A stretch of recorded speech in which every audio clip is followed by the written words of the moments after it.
শুরুতে জানিয়ে দিব পারমাণবিক ইস্যুতে যুক্তরাষ্ট্রের সঙ্গে কোনো ধরনের আলোচনায় রাজি নয় ইরান, ঘোষণা ইমাম খামেনির। জানিয়ে দেব ইসরায়েলি বর্বরতা নিয়ে এবার জাতিসংঘে ক্ষোভ ঝাড়লেন বিশ্ব নেতারা। এরপরে জানিয়ে দেব এস্তোনিয়ার আকাশসীমা লঙ্ঘনের পর রাশিয়াকে সতর্ক করল ন্যাটো। অন্যদিকে রয়েছে রাশিয়ার কাছ থেকে ইউক্রেন পুরো ভূখণ্ড ফিরে পেতে পারে ডোনাল্ড ট্রাম্পের অবস্থান পরিবর্তন। সর্বশেষ জানিয়ে দেব ফিলিস্তিন রাষ্ট্র স্বীকৃতি উদযাপনে পশ্চিম তীরে ফিলিস্তিনিদের আনন্দ র্যালি। এতক্ষণ শুনছিলেন সংবাদ শিরোনাম, এবারে বিস্তারিত। পারমাণবিক ইস্যুতে যুক্তরাষ্ট্রের সঙ্গে আলোচনায় রাজি নয় ইরান, বলছেন ইমাম খামেনি। ইরানের সর্বোচ্চ নেতা আয়াতুল্লাহ আলী খামেনি স্পষ্ট জানিয়ে দিয়েছেন, পারমাণবিক কর্মসূচি নিয়ে যুক্তরাষ্ট্রের সঙ্গে সরাসরি কোনো আলোচনা হবে না। তিনি বলেন, যুক্তরাষ্ট্র আগেই ফলাফল ঘোষণা করেছে, আলোচনার নামে এটা আসলে চাপিয়ে দেওয়ার সিদ্ধান্ত। জাতিসংঘের সাধারণ পরিষদের অধিবেশনের ফাঁকে মঙ্গলবার টেলিভিশনে দেওয়া ভাষণে খামেনির এই অবস্থান জানিয়েছেন। এর আগে জার্মানি, ফ্রান্স এবং যুক্তরাজ্য ও ইউরোপীয় ইউনিয়নের পররাষ্ট্রনীতির প্রধান কায়া কাল্লাসের সঙ্গে বৈঠক করেন ইরানের পররাষ্ট্রমন্ত্রী আব্বাস আরাগচি।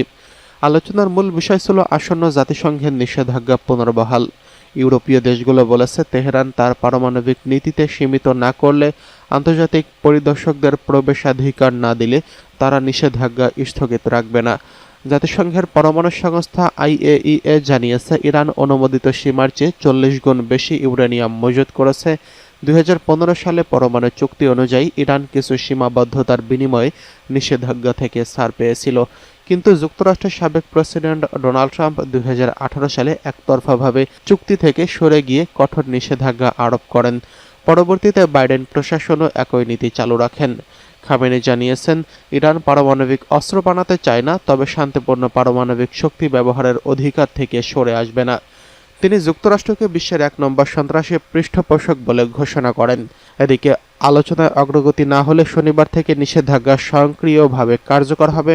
এতে ইরানি বিদেশি সম্পদ জব্দ এবং অস্ত্র চুক্তি স্থগিত, ক্ষেপণাস্ত্র কর্মসূচিতে বাধা আসবে।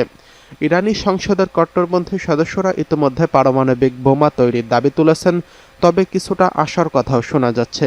IAEA প্রধান রাফায়েল গ্রোসি জানিয়েছেন, যদি সমঝোতা হয় তাদের পরিদর্শক দল প্রস্তুত আছে। তিনি বলেন, রাজনৈতিক সদিচ্ছা থাকলে পথ বের করা সম্ভব। এদিকে ইসরায়েলি বর্বরতা নিয়ে জাতিসংঘে ক্ষোভ ঝাড়লেন বিশ্ব নেতারা। গাজায় চলমান পরিস্থিতি নিয়ে উদ্বেগ আরও প্রকাশ করেছেন জাতিসংঘ মহাসচিব অ্যান্তনিও গুতেরেস। তিনি বলেছেন, ফিলিস্তিনি জনগণের উপর সম্মিলিত শাস্তি কোনোভাবেই ন্যায্য হতে পারে না। মঙ্গলবার জাতিসংঘের সাধারণ পরিষদের বার্ষিক অধিবেশনে উদ্বোধনী ভাষণে গুতেরেস জানিয়েছেন, গাজায় মানবিক সংকট এখন 3য় বছরে প্রবেশ করেছে এবং মৃত্যুর সংখ্যা ও ধ্বংসযোগ্য অন্যান্য যে কোনো সংঘাতকে ছাড়িয়ে গেছে। তিনি সতর্ক করে বলেন, আন্তর্জাতিক আদালতে ICJ নির্দেশা উপেক্ষা করেই গাজায় দুর্ভিক্ষ ঘোষণা করা হয়েছে। দ্রুত এসব আদেশ কার্যকর করার আহ্বান জানিয়েছেন তিনি। তুরস্কের প্রেসিডেন্ট রিসেপ তাইয়েপ এরদোয়ান অধিবেশনে বক্তব্য রাখতে গিয়ে গাজায় চলমান ঘটনাকে গণহত্যা হিসেবে আখ্যায়িত করেছেন। তিনি ইসরায়েলি সরকারকে দায়ী করে অপরাধীদের জবাবদিহিতার আওতায় আনার দাবি জানিয়েছেন। এরদোয়ান বলেন, বিশ্বের চোখের সামনে ফিলিস্তিনিদের নিশ্চিহ্ন করা হচ্ছে, শিশুরা হত্যা হচ্ছে, অথচ আন্তর্জাতিক সম্প্রদায় নীরব দর্শকের ভূমিকা পালন করছেন। তিনি গাজায় ভয়াবহ ছবি প্রদর্শন করে উল্লেখ করেন, এই ভূমি এখন আর মানুষের জন্য নয়, এমনকি পশু পাখি কিংবা উদ্ভিদের জন্য বসবাসযোগ্য নয়। জর্দানের বাদশাহ দ্বিতীয় আবদুল্লাহ বলেন, শান্তি আসবে যখন ফিলিস্তিন এবং ইসরায়েলিরা পাশাপাশি বসবাস করতে পারবে। তিনি গাজার উপর 2 বছরেরও বেশি সময় ধরে চলা ইসরায়েলি হামলাকে নির্দয় আখ্যায়িত করে জেরুজালেমের চলমান লঙ্ঘন নিয়ে উদ্বেগ জানিয়েছেন। ব্রাজিলের president Luiz Inacio Lula da Silva পরিস্থিতিকে অন্যায্য গণহত্যা হিসেবে বর্ণনা করেছেন। তিনি সতর্ক করে বলেছেন, ফিলিস্তিনিরা বিলুপ্তির মুখে দাঁড়িয়ে আছে এবং কেবল একটি স্বাধীন ফিলিস্তিন রাষ্ট্র প্রতিষ্ঠার মাধ্যমে তারা টিকে থাকতে পারবে। লোলা ক্ষোভ প্রকাশ করে বলেন, গাজায় হাজার হাজার নারী ও শিশু মাটিতে সমাহিত হয়েছে, তাদের সঙ্গে কবর দেওয়া হয়েছে আন্তর্জাতিক আইন এবং পশ্চিমা নৈতিকতার ভ্রান্ত ধারণাকে।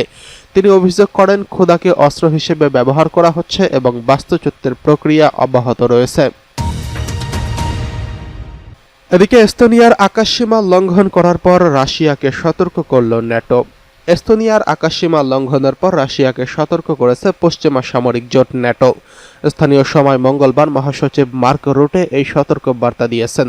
মার্ক রুটে বলেছেন, জোটটি মস্কোর এমন বিপজ্জনক পদক্ষেপ আর দেখতে চায় না। ভবিষ্যতে এমন কিছু ঘটলে ন্যাটো তার মিত্রদের রক্ষা করতে প্রস্তুত বলে হুঁশিয়ারি করেছেন তিনি। সাম্প্রতিক রাশিয়ার কর্মকাণ্ডকে ইচ্ছাকৃত অথবা সামরিক অযোগ্যতার ফল বলে মন্তব্য করেছেন মার্ক রুটে। তিনি বলেছেন, এর আগে তারা পোল্যান্ড এবং রোমানিয়ার আকাশসীমা লঙ্ঘন করেছে। এদিকে রাশিয়ার বিরুদ্ধে চলতি বছর 3 বার আকাশসীমা লঙ্ঘনের অভিযোগ করছেন নরওয়ে। মঙ্গলবার একটি ড্রোন দেখা গেলে 3 ঘন্টার জন্য নিজেদের আকাশসীমা বন্ধ করে দেয় অসলো। এর আগে শুক্রবার রাশিয়ার বিরুদ্ধে আকাশসীমা লঙ্ঘনের অভিযোগ আনে এস্তোনিয়া। দেশটি আকাশে অনুপ্রবেশ করা 3টি মিগ-31 12 মিনিট অবস্থান করছিল বলে অভিযোগ তাদের। তবে এস্তোনিয়া ও ন্যাটোর অভিযোগ অস্বীকার করেছে মস্কো। এদিকে রাশিয়ার কাছ থেকে ইউক্রেন পুরো ভূখণ্ড ফিরে পেতে পারে দাবি ডোনাল্ড ট্রাম্পের।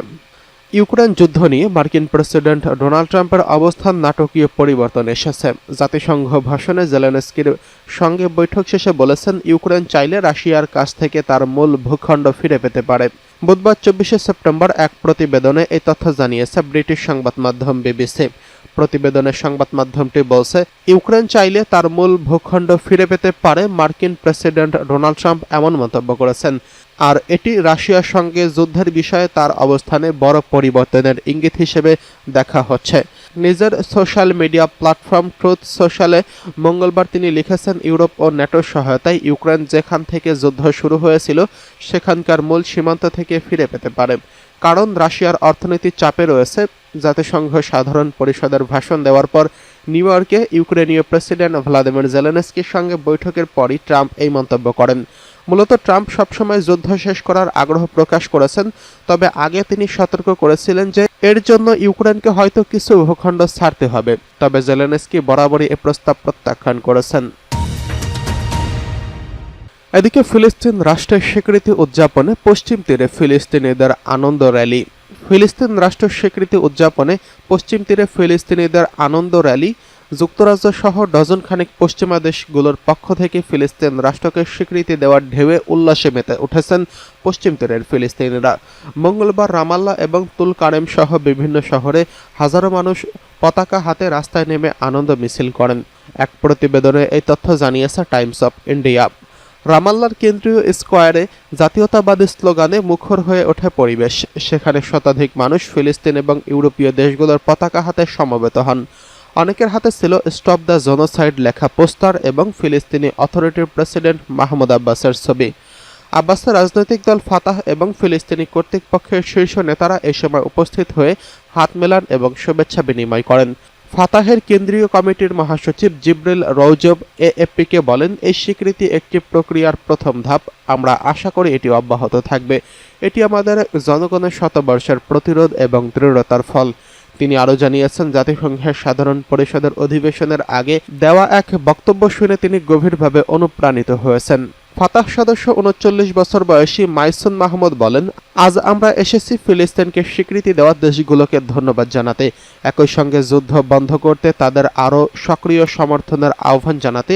এখন সময় এসেছে বিশ্বকে দায়িত্ব নেওয়ার।